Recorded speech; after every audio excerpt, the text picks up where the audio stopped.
Voice of America, Washington. শুরু হলো বাংলা অনুষ্ঠান। এখানে ওয়াশিংটনে এখন বেলা 11টা, বাংলাদেশে রাত 10টা, আর ভারতে রাত 9:30। আমি রোকেয়া হায়দার শ্রোতাদের সবাইকে অনেক অনেক প্রীতি ও শুভেচ্ছা জানিয়ে আজকের অধিবেশনে স্বাগত জানাচ্ছি।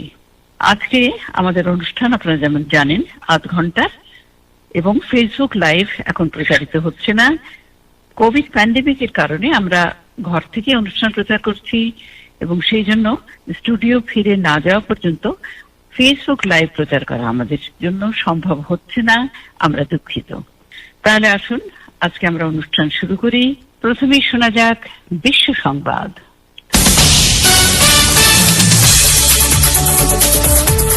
বিশ্ব সংবাদ পড়ছি ইজাজ পেইন হিউসেন। তৃতীয় দিনের মতো সমগ্র মিয়ানমার জুড়ে লক্ষ লক্ষ প্রতিবাদকারী গত সপ্তাহের সামরিক অভ্যুত্থানের বিরোধিতা এবং নির্বাচিত জনপ্রিয় নেত্রী অং সান সুচির মুক্তির দাবিতে রাস্তায় রাস্তায় বিক্ষোভ প্রদর্শন করেছেন। ইয়াঙ্গুনের বিভিন্ন এলাকা থেকে বের হওয়া প্রতিবাদকারীরা শহরের মধ্যস্থলে অবস্থিত সুলে প্যাগোডায় এসে জমায়েত হন। রাজধানী নেপিদো ও মান্দালয় সহ বিভিন্ন বড় বড় শহরেও বিক্ষোভ প্রদর্শিত হয়েছে। পুলিশ নেপিদোতে জনগণকে ছত্রভঙ্গ করতে কাঁদানে গ্যাস ব্যবহার করে। প্রতিবাদে অংশগ্রহণকারী অন্যতম একজন নেতা অং সান হেমেইন ভয়েস অব আমেরিকার বার্মিজ সার্ভিসেসকে জানান, সামরিক অভ্যুত্থান আমাদের গণতন্ত্র ও মানবাধিকারকে লঙ্ঘন করে, যা জনগণের ইচ্ছার প্রতি অবমাননাকর। নির্বাচনের ফলাফলকে আমাদের শ্রদ্ধা জানাতে হবে, তাই আমরা প্রতিবাদে নেমেছি।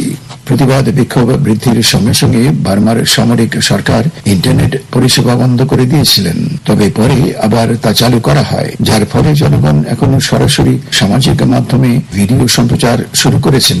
প্রতিবাদকারীরা নেত্রী সুচির সমর্থনে মাতা সুচি দীর্ঘজীবী হন এবং আমরা সামরিক স্বৈরশাসন চাই না ধ্বনি তুলছিলেন।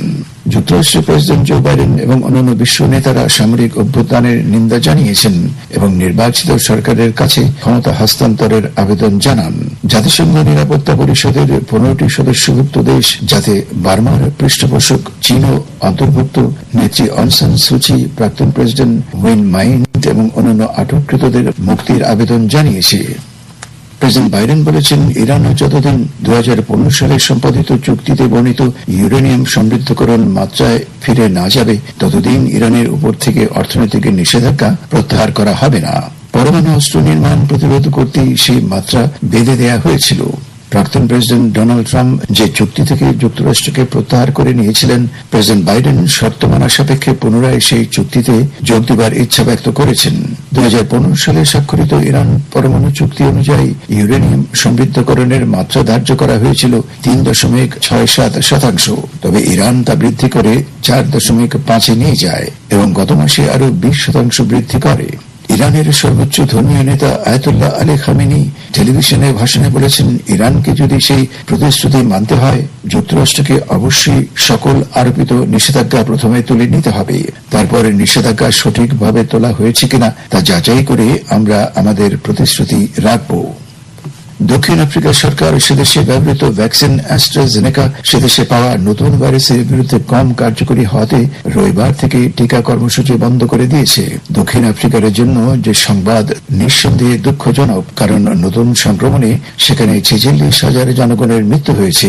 সরকার সেদেশের জনগণের জন্য আগামী কয়েকদিনে প্রায় 10 লক্ষ টিকা দেওয়ার কর্মসূচি হাতে নিয়েছিলেন। এই আগ্রাসী নতুন ভাইরাস বর্তমানে বিশ্বের 32টি দেশে সক্রিয় এবং তা দ্রুত বিস্তার লাভ করছে। শ্রোতা বন্ধুরা, আপনারা ভয়েস অফ আমেরিকার বাংলা অনুষ্ঠান শুনছেন। বাংলাদেশের স্বাস্থ্যমন্ত্রী 40 বছরের ঊর্ধ্বে জনগণকে টিকা দিতে কর্তৃপক্ষকে নির্দেশ দিয়েছেন। ঢাকা থেকে বিস্তারিত জানাচ্ছেন মতিউর রহমান চৌধুরী তার রিপোর্টে। ভ্যাকসিন নিয়েছেন তাই ভাববেন না আপনি নিরাপদ হয়ে গেছেন। আপনাকে দ্বিতীয় ডোজের জন্য অপেক্ষা করতে হবে। বিলেতের এক গবেষণায় বলা হয়েছে, প্রথম ডোজ নেয়ার পর দ্বিতীয় ডোজ 8 থেকে 12 সপ্তাহের মধ্যে নিলে ভালো হয়। প্রধানমন্ত্রী শেখ হাসিনার সোমবার মন্ত্রিসভার বৈঠকে এটাই জনগণকে স্মরণ করিয়ে দিলেন। বললেন, বিলেতে 12 সপ্তাহ বললেও 8 সপ্তাহ পর্যন্ত সময় দেব। তিনি বলেন, হেলথ গাইডলাইনেও কিছু পরিবর্তন আনা হয়েছে। এখন থেকে যাদের বয়স 40 তারাও টিকাদানের জন্য রেজিস্ট্রেশন করতে পারবেন। আগে 55 ঊর্ধ্বদের কথা বলা হয়েছিল। টিকাদান কেন্দ্রে রেজিস্ট্রেশনের ব্যবস্থা করা হচ্ছে। রোববার দেশব্যাপী গণ টিকাদান কার্যক্রম শুরু হয়েছে। প্রথম দিন প্রধান বিচারপতি সহ 50 জন বিচারপতি, 10 জন মন্ত্রী, প্রতিমন্ত্রী, সংসদ সদস্য, ঊর্ধ্বতন সরকারি কর্মকর্তা, জেলা প্রশাসক, পুলিশ সুপার, রাজনৈতিক নেতা সহ প্রায় 7,000 চিকিৎসক টিকা নেন। সারা দেশে টিকা নিয়েছেন 31,180 জন, ঢাকায় 5,071 জন। টিকা নেওয়া ব্যক্তিদের মধ্যে এখন পর্যন্ত কোনো পার্শ্ব প্রতিক্রিয়া হয়নি বলে জানিয়েছেন স্বাস্থ্যমন্ত্রী জাহিদ মালেক। সোমবার সরজমিনে বঙ্গবন্ধু শেখ মুজিব মেডিকেল বিশ্ববিদ্যালয় অডিটোরিয়ামে দেখা গেল অনেকেই আসছেন টিকা নিতে। এর মধ্যে প্রধান নির্বাচন কমিশনার KM নুরুল হুদাও এসেছিলেন। তিনি সাংবাদিকদের নানা প্রশ্নের জবাব দেন, বলেন, ভোট উৎসবের মতো দেশে টিকা উৎসব চলছে, সবাইকে টিকা নিতে হবে, না হলে আমরা সুরক্ষিত হব না। আমার খুব ভালো লেগেছে। আমি টিকা নিয়ে কোনো রকম সমস্যা ফেস করিনি। আমি অনুরোধ করব আমার ভোটারদেরকে যে আপনারা প্রত্যেকে স্বাচ্ছন্দ্যে এসে যার যার এলাকা থেকে এই টিকা গ্রহণ করুন। 21শে ফেব্রুয়ারি শহীদ দিবস ও আন্তর্জাতিক মাতৃভাষা দিবস পালনে লোক সমাগম নিয়ন্ত্রণের সিদ্ধান্ত হয়েছে। এ সংক্রান্ত সরকারি নির্দেশনায় বলা হয়েছে, একসঙ্গে সংগঠনের পক্ষে সর্বোচ্চ 5 জন এবং ব্যক্তি পর্যায়ে সর্বোচ্চ 2 জন শহীদ মিনারে শ্রদ্ধা জানাতে পারবেন। মাস্ক ছাড়া কাউকে শহীদ মিনারে প্রবেশ করতে দেয়া হবে না।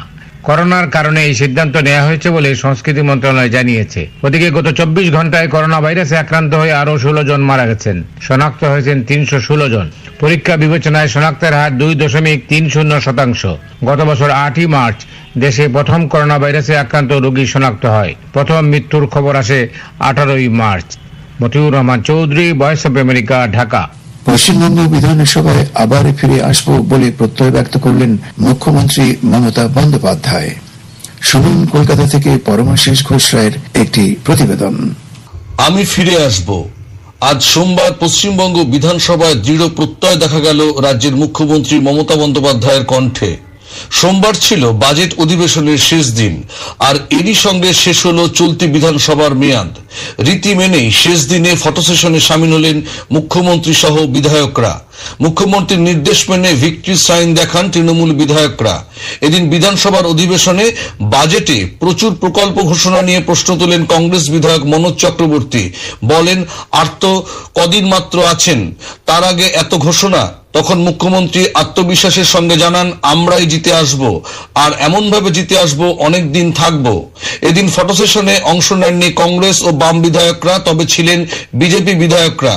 তৃণমূল বিধায়কদের ভিক্টরি সাইন দেখাতে নির্দেশ দেন মমতা বন্দ্যোপাধ্যায়। মুখ্যমন্ত্রী সহ বিধায়করা ভিক্টরি সাইন দেখিয়ে ছবিও তোলেন। পরমাশিস ঘোষ রায়, ভয়েস অব আমেরিকা, কলকাতা। বিশ্ব সংবাদ শুনছেন ভয়েস অব আমেরিকা, ওয়াশিংটন থেকে। যুক্তরাষ্ট্রের রাজস্ব মন্ত্রী জ্যানেট ইয়েলেন রবিবার বলেছেন, কংগ্রেস যদি প্রেসিডেন্ট বাইডেনের প্রস্তাবিত $1,90,000 কোটি রিলিফ সহায়তা প্যাকেজ আইন পাশ করতে ব্যর্থ হয়, তবে করোনা বিধ্বস্ত যুক্তরাষ্ট্রের অর্থনীতিকে ঘুরে দাঁড়াতে বহু বছর সময় লেগে যাবে। এই সহায়তা প্যাকেজ বড় মাপের, রিপাবলিকানদের সেই দাবি তিনি প্রত্যাখ্যান করেন। সিএনএন সংবাদ মাধ্যমের সঙ্গে সাক্ষাৎকারে জ্যানেট ইয়েলেন বলেন, এই রিলিফ সহায়তা আইন পাশ হলে 2022 সালের মধ্যে যুক্তরাষ্ট্রের অর্থনীতি বিশ্বের সর্ববৃহৎ অর্থনীতিতে পরিণত হবে এবং বর্তমানের প্রায় 6.3% বেকারিত্বের হার তখন 4% গিয়ে দাঁড়াবে। তিনি জানান, বর্তমানে দেশের অবস্থা সংকটজনক। প্রায় 10 কোটি জনগণ সংকটের কারণে চাকরি হারিয়েছেন এবং 20 লক্ষ জনগণ নতুন চাকরি আর খুঁজছেন না। সরকারের জানুয়ারি মাসে মাত্র 49,000 নতুন কর্মসংস্থানের কথা জানায়। জাতিসংঘের শরণার্থী এজেন্সি হুঁশিয়ার করে দিয়েছে যে ইথিওপিয়ার যুদ্ধপীড়িত টাইগ্রি অঞ্চলে হাজার হাজার এরিত্রিয়ান শরণার্থীদের এখনো প্রয়োজন জরুরি খাদ্য এবং নিরাপত্তার নিশ্চয়তা। সংস্থাটি শরণার্থীদের কাছে প্রবেশাধিকার দিতে সরকারের কাছে আবারও আবেদন জানিয়েছে। মিশরের কর্তৃপক্ষ কাতারের আল জাজিরা নেটওয়ার্কে কর্মরত মিশরের সাংবাদিক মাহমুদ হুসাইনকে শনিবার মুক্তি দিয়েছে। তাঁর আইনজীবী জানান, তিনি 4 বছরের অধিক সময় ধরে বিচার পূর্ববর্তী আটক অবস্থায় ছিলেন। 2016 সালে দোহা থেকে কায়রোতে ছুটি কাটাতে এলে তাঁকে মিথ্যা সংবাদ প্রচার, নিষিদ্ধ গ্রুপে যোগদান এবং বিদেশি অর্থ গ্রহণের অভিযোগে গ্রেফতার করা হয় এবং মঙ্গল গ্রহের দিকে ধাবমান 3টি মহাকাশযান কোটি কোটি কিলোমিটার মহাকাশের পথ পাড়ি দিয়ে এখন মঙ্গলের মাটিকে স্পর্শ করার অপেক্ষায়। মঙ্গলবার প্রথমে মঙ্গল গ্রহে নেমে আসবে সংযুক্ত আরব আমিরাতের পাঠানো মহাকাশযানটি। তার 24 ঘন্টা পরে মাটি স্পর্শ করবে চীন থেকে পাঠানো যানটি। এবং সর্বশেষে 18 ফেব্রুয়ারি মঙ্গল গ্রহে নেমে আসবে নাসার অত্যাধুনিক যান পারসিভিয়ারেন্স।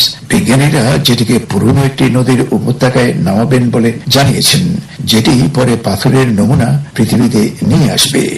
বিশ্ব সংবাদ আজ এ পর্যন্তই। বিশ্ব সংবাদ শুনলেন ভয়েস অফ আমেরিকা, ওয়াশিংটন থেকে।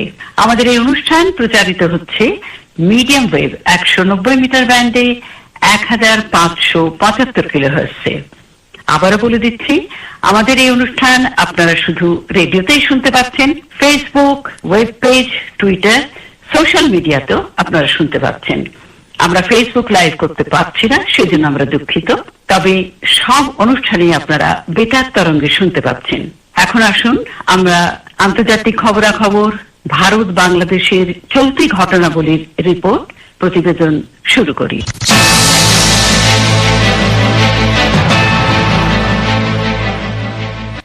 ঢাকা থেকে রিপোর্ট পাঠিয়েছেন সংবাদদাতা জহুরুল আলম। বাংলাদেশের অন্যতম বৃহৎ রাজনৈতিক দল বিএনপি নেতারা অভিযোগ করেছেন যে বর্তমান সরকার দেশকে মাফিয়া রাষ্ট্রে পরিণত করেছে। দলের প্রধান খালেদা জিয়াকে 3 বছর আগে আজকের দিনে কারাগারে অন্তরীণ করার প্রতিবাদে দেশব্যাপী বিক্ষোভ সমাবেশের অংশ হিসেবে ঢাকায় জাতীয় প্রেস ক্লাবের সামনে এক সমাবেশে বিএনপি নেতারা এমন অভিযোগ করেন। তারা সম্প্রতি কাতার ভিত্তিক আল জাজিরা টেলিভিশন চ্যানেলে প্রচারিত অনুসন্ধানী প্রতিবেদনকে অসত্য প্রমাণ করতে সরকারের প্রতি চ্যালেঞ্জ ছুড়ে দিয়েছেন। সমাবেশে বক্তব্য রাখেন বিএনপি নেতা গয়েশ্বর চন্দ্র রায়, মির্জা আব্বাস সহ দলের বিভিন্ন অঙ্গ সংগঠনের নেতারা। মির্জা আব্বাস বলেন, সরকার প্রমাণ করুক আল জাজিরার প্রতিবেদনে যা কিছু আছে তার সব মিথ্যা। এই কথা আমরা শুনতে চাই না। স্বাধীনতার সুবর্ণ জয়ন্তীতে যে বাংলাদেশ একটি মাফিয়া রাষ্ট্র, শুধু মুখে ঢাকা বলে আর আছেন, আপনারা তো একেবারে প্রমাণ করুন আল জাজিরা যা কিছু আজকে সব মিথ্যা। তিনি বলেন, আজকের এই দিনে অন্যায়ভাবে খালেদা জিয়াকে 2 কোটি টাকা আত্মসাতের দায়ে কারাবন্দী করা হয়েছিল। সরকার এই আত্মসাৎ করার ঘটনা প্রমাণ করতে পারে নাই বলে উল্লেখ করে তিনি বলেন, খালেদা জিয়াকে অন্যায়ভাবে কারাবন্দী করা হয়েছে। বিএনপি নেতা গয়েশ্বর চন্দ্র রায় বলেন, আল জাজিরা টেলিভিশন চ্যানেলের প্রতিবেদনে যা প্রকাশ করা হয়েছে তা বাংলাদেশের দুর্নীতির চিত্রের 1000 ভাগের 1 ভাগ। সরকার এই প্রতিবেদনকে তুচ্ছ তাচ্ছিল্য করে প্রতিবাদ জানিয়েছে বলে উল্লেখ করে তিনি বলেন, সরকারকে তথ্য প্রমাণ দিয়ে প্রমাণ করতে হবে আল জাজিরার প্রতিবেদন সত্য নয়। তিনি বলেন, বাংলাদেশের জনগণ দেশের দুর্নীতির কাহিনী জানে।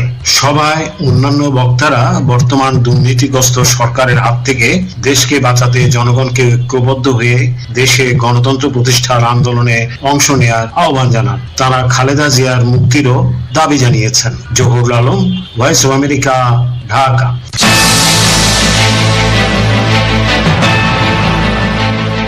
আমাদের কক্সবাজার সংবাদদাতা মোয়াজ্জেম হোসেন শাকিলের প্রতিবেদন। Voice of America, Washington. সংবাদ মাধ্যম অতটা সহজলভ্য নয় ভাষান্তরে। মোবাইল ফোনে ভেসে আসে নানান গুজব। দিব্যাসীর কাছে গুজব যাচাইয়ের ভরসা রেডিও শ্রোতা আবু তালেব। ভয়েস অফ আমেরিকার রিপোর্টার মোয়াজ্জেম হোসেন শাকিলার। অনেক পুরাতন আমলের এই রেডিওর মাধ্যমে এখনো খবর শুনেন প্রবীণ এই রোহিঙ্গা। ভয়েস আমেরিকার বাংলা ভাষা আর রোহিঙ্গা ভাষা ভয়েস অফ আমেরিকা বাংলা সার্ভিসের আমি নিয়মিত শ্রোতা। রোহিঙ্গা লাইফলাইন চালু হওয়ার পর থেকে আমি খুব খুশি, কারণ মাতৃভাষায় প্রচারিত খবর ভালোভাবে ভয়েস অফ আমেরিকার টিমকে ভাষান্তরে দেখে আবেগপ্রবণ হয়ে ওঠেন এই বেতার শ্রোতা। মানুষের জবান শুনি মানুষ ন দেখি তো আল্লাহ আজিয়া দেখাইয়ে মজদুল হোসেন সাকির আর ভাষান্তরতা এটা দেখি বললাম। রুকিয়া হাজার এতদিন ধরে প্রিয় সাংবাদিকদের কণ্ঠ শুনে আসছে, কিন্তু কোনোদিনও তাদের চোখে দেখিনি। ভাষান্তরে আজ মোয়াজ্জেম হোসেন শাকিলকে দেখার সৌভাগ্য হলো। রোকেয়া হায়দার, সাবেরা বেগম, তাদের এখনো দেখিনি। ভাষান্তরে ত্রাণ হিসেবে সবকিছু পেলেও বস্তুনিষ্ঠ সংবাদ প্রাপ্তির সুযোগ এখনো কম। সংবাদকে শরণার্থীদের জন্য একটি গুরুত্বপূর্ণ ত্রাণ হিসেবে মূল্যায়ন করছেন বিশ্লেষকরা। রেডিও শ্রোতা সংগঠক ও উন্নয়ন কর্মী মোহাম্মদ আরিফুর রহমান বলেন, যে মানুষটি সঠিক এবং যথাযথ গুজববিহীন তথ্য পায় সে কিন্তু অনেক শক্তিশালী, অর্থাৎ অনেক ধনী, তাকে ইনফো রিচ বলা হয়। আর যে কিন্তু সঠিক তথ্য পাচ্ছে না, যথাসময়ে পাচ্ছে না, অথবা মিথ্যা অথবা বানানো অথবা গুজব ভিত্তিক তথ্য, তাকে কিন্তু যে কোনো মানুষ কিন্তু আপনার ইজিলি তাকে কিন্তু আপনার মোটিভেট করতে পারে অথবা তাকে ভুল বোঝাতে পারে, এই জন্য তাকে ইনফো পুয়ার বলা হয়। নানা দুর্যোগে সংকটে প্রত্যন্ত অঞ্চলে দায়িত্বশীল ভূমিকা রাখে বেতার। মানুষকে গুজব থেকে বাঁচাতে এবং তথ্যে ধনবান করতে রেডিওর ব্যবহার আরো বাড়ানো জরুরি বলে অভিমত বিশ্লেষকদের। রেডিও শ্রোতা সংগঠক ও উন্নয়ন কর্মী মোহাম্মদ আরিফুর রহমান বলেন, আমি মনে করি যে ভাষাঞ্চলের যে রোহিঙ্গারা সেখানে বসবাস করছে তাদের কাছে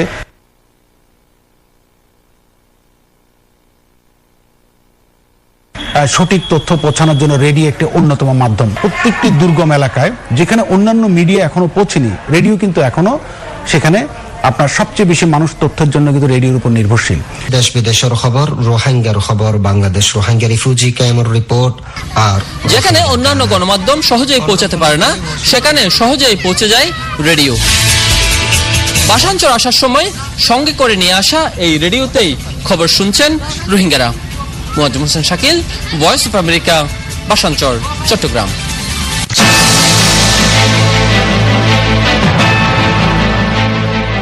আনিস আহমেদ সাক্ষাৎকার ভিত্তিক একটি রিপোর্ট এখন আপনাদের জন্য শোনাচ্ছেন। তুরস্কের আরো অনেক সাংবাদিকের মতো সংবাদ মাধ্যমের স্বাধীনতার উপর প্রেসিডেন্ট এরদোয়ানের খড়গ সেখানকার রাজনৈতিক কার্টুনিস্ট বা ব্যঙ্গ চিত্রশিল্পীদের উপরেও গিয়ে পড়েছে।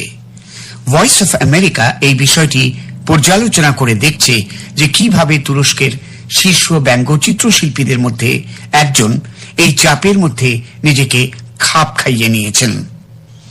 পথে ঘাটে কেউ ভাবতেই পারবে না যে তুনজায় আগুন তুরস্কে সংবাদপত্রের স্বাধীনতার লড়াইয়ে একজন সম্মুখ সারির যোদ্ধা। না, তিনি খবরের কাগজে কোনো কলাম লেখেন না, কোন রাজনৈতিক গোষ্ঠীর নেতাও নন, টেলিভিশনের পর্দায়ও তাকে দেখা যায় না। তিনি বরঞ্চ ইস্তাম্বুলে তার ছোট্ট দপ্তরের টেবিলে বসে তার আঁকা ছবিকে কথা বলতে দেন। আগুন আসলে একজন রাজনৈতিক ব্যঙ্গচিত্র শিল্পী এবং লিম্যানের অন্যতম প্রতিষ্ঠাতা। লিম্যান হচ্ছে ব্যঙ্গ পত্রিকা যার প্রচ্ছদে রয়েছে এক ধরনের অশ্রদ্ধ ভাব, এক ধরনের নাশকতামূলক কৌতুক। এটি তুরস্কের অন্যতম জনপ্রিয় একটি সাপ্তাহিক পত্রিকা যা সরকারকে মৌমাছির মতো দংশন করেই মজা পায়। এই লিম্যান পত্রিকার প্রতিষ্ঠাতা তুনজায় আগুন এক সাক্ষাৎকারে বলেন, তিনি বলছেন, আমরা আসলে একদলীয় সরকারের অধীনেই রয়েছি এবং সরকার ক্রমশই কর্তৃত্ববাদী হয়ে উঠছে। আমরা দেখেছি সরকারি প্রতিষ্ঠানগুলো দুর্নীতিগ্রস্ত হয়ে পড়েছে, আইন ও বিচার বিভাগ সহ কেউই সঠিকভাবে দায়িত্ব পালন করছে না, এমনকি সংবাদ মাধ্যমও এখন পুরোপুরি অকার্যকর হয়ে পড়েছে। এই প্রসঙ্গে জনস হপকিন্স ইউনিভার্সিটির school of advanced international studies এর সহযোগী অধ্যাপক লিজেল হিমস এক সাক্ষাৎকারে বলেছেন, হিমস বলছেন, লিম্যানের মতো রাজনৈতিক ব্যঙ্গাত্মক পত্রিকাগুলো বেশ মজার, তবে এতে বেশ কড়া দংশন রয়েছে গভীর সমালোচনা। এরদোয়ান অবশ্য এবং তার অনুসারীরা মনে করেন যে তিনি সব সমালোচনার ঊর্ধ্বে, তিনি ধরা ছোঁয়ার বাইরে, তিনি যেন এমন এক আধ্যাত্মিক পুরুষ যাকে প্রশ্নই করা যায় না। ওই পত্রিকার সম্পাদকীয় কার্টুনিস্ট মুসা কাটো মনে করেন না যে এরদোয়ান সকল সমালোচনার ঊর্ধ্বে, তবে তার শ্লেষাত্মক কার্টুনের কারণে প্রেসিডেন্ট দুবার কাটের বিরুদ্ধে মামলা করে ব্যর্থ হন। তবু এরদোয়ান ছাড়বার পাত্র নন। 2016 সালের ব্যর্থ অভ্যুত্থানের পর তুরস্কের সরকারি কৌঁসুলিরা কাট এবং তার সহকর্মী যারা জামহুরিয়াত পত্রিকায় কাজ করেন তাঁদেরও দোষী সাব্যস্ত করেন। অভিযোগ হচ্ছে তারা একটি সশস্ত্র সন্ত্রাসী সংগঠনের সদস্য না হয়েও ওই সংগঠনকে সাহায্য করেছেন। বিশ্বব্যাপী এ বিষয়ে প্রতিবাদ সত্ত্বেও এবং তার আপিল ব্যর্থ হওয়ায় কাটকে 2019 সালের এপ্রিল মাসে কারাগারে পাঠানো হয়।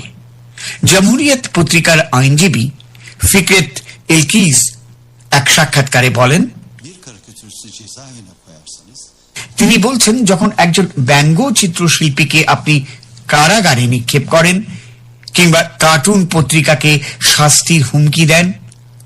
আসল যে জিনিসটার প্রতি হুমকি আসে তা হল দেশের সংবাদপত্রের স্বাধীনতা, এবং যারা এই স্বাধীনতা খর্ব করে তারা হচ্ছে সত্যিকারের অপরাধী। এরদোয়ানের আমলে একজন কারাদণ্ড এড়াতে পেরেছেন, তবে 2016 সালের অভ্যুত্থানের প্রচেষ্টার কয়েকদিন পর তার পত্রিকার একটি প্রচ্ছদ দেখে ক্ষুব্ধ কিছু বিশৃঙ্খল লোকজন লিম্যানের দপ্তর তছনছ করে। সামাজিক মাধ্যমে কিছু পোস্ট এই ক্ষোভে উস্কানি দেয়। লিম্যান পত্রিকার প্রতিষ্ঠাতা তুনকে আগুন বলছেন,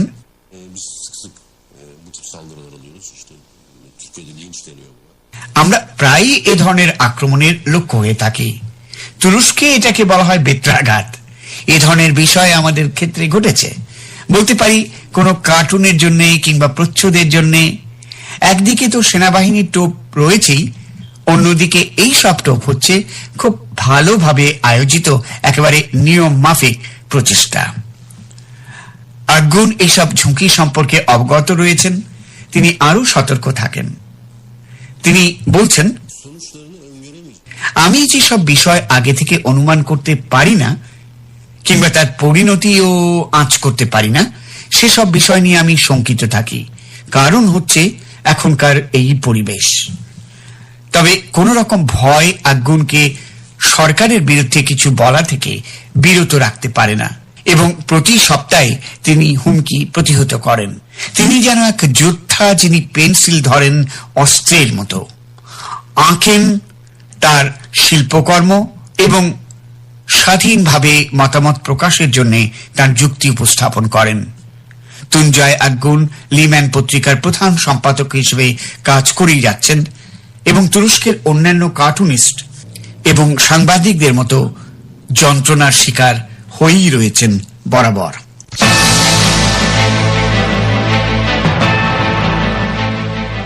আমাদের আজকের এই অনুষ্ঠানে সাফিউল মাসুদ একটি রিপোর্ট তৈরি করেছেন। আসুন আমরা সাফিউল আলম মাসুদের কাছ থেকে শুনি।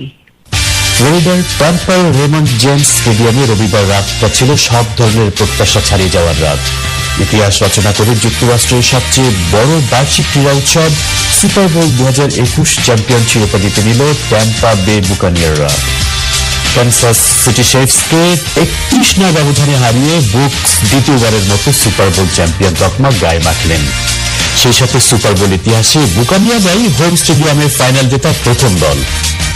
এছাড়া কোয়ার্টারব্যাক টম ব্র্যাডি এনএফএল ইতিহাসের প্রথম খেলোয়াড় যিনি ক্যারিয়ারে 7টি সুপার বোল চ্যাম্পিয়ন জেতার রেকর্ড গড়লেন। জাতীয় ফুটবল লীগ এনএফএল এর আয়োজনে রোববার স্থানীয় সময় সন্ধ্যা ঠিক 6:30টায় ট্যাম্পা বে বুকানিয়ারের মুখোমুখি হয়েছিল ক্যানসাস সিটি চিফস। নজিরবিহীন নিরাপত্তা আর চরম স্বাস্থ্য সতর্কতার মধ্যে অনুষ্ঠিত হয়েছে এবারের 55তম এই সুপার বোল আসর। এই দিনটিতে আমেরিকার ঘরে ঘরে চলে উৎসবের আমেজ। খাবার আর পানীয় নিয়ে লোকজনকে ঠায় টিভির সামনে বসে থাকতে দেখা যায়। খেলা শুরু হওয়ার বেশ আগে থেকেই সড়ক জনপদ লোক চলাচল শূন্য হয়ে পড়ে। এবার সুপার বোল আসরের বিরতিতে পারফর্ম করেন কানাডিয়ান গায়ক দ্য উইকেন্ড। এটি আমেরিকার সবচেয়ে জনপ্রিয় খেলা। এটাকে ফুটবল বলা হলেও আসলে খেলা হয় হাত দিয়ে। শুধু শুরুতে ক্লিক করে সূচনা করা হয়। করোনা মহামারী ও নিরাপত্তার কারণে এবার 50,000-এরও অধিক ধারণ ক্ষমতার স্টেডিয়ামে সীমিত সংখ্যক অর্থাৎ মাত্র 25,000 দর্শক মাঠে উপস্থিত ছিলেন। যুক্তরাষ্ট্রের সুপার বোল হচ্ছে এমন একটি ইভেন্ট যেটা সবচেয়ে বেশি সংখ্যক দর্শক টেলিভিশনে উপভোগ করে থাকেন। এই জন্য সুপার বোলের বিজ্ঞাপন স্লটের দামও থাকে আকাশ ছোঁয়া। যুক্তরাষ্ট্রের সব বড় বড় কোম্পানি স্লটগুলি বহু আগেই কিনে নেয়। এবারও 30 সেকেন্ডের স্লট $5.5 মিলিয়ন করে বিক্রি হয়েছে। আর বিজ্ঞাপনের তালিকা রয়েছে আমেরিকার জায়ান্ট সব কোম্পানি, যেমন বিখ্যাত বিয়ার প্রস্তুতকারী প্রতিষ্ঠান বাডওয়েজার, কোমল পানীয় পেপসি, গুঁড়া সাবান টাইড ইত্যাদি।